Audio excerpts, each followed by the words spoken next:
बिहार सरकार के द्वारा किसान भाइयों के लिए नया अपडेट जारी किया गया है, जिसके तहत किसान भाइयों को बहुत ही सहायता मिल सकेगा।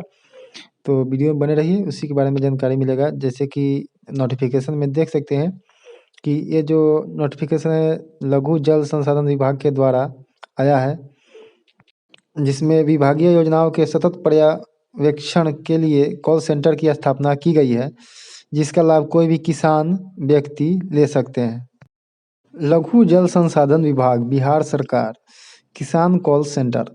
बिहार राज्य के कोई भी किसान व्यक्ति नलकूपों तथा सतही सिंचाई योजनाओं की जानकारी प्राप्त करने अथवा शिकायत दर्ज करने के लिए डिस्प्ले पर जो नंबर दिया गया है उन नंबर पर आप संपर्क कर सकते हैं।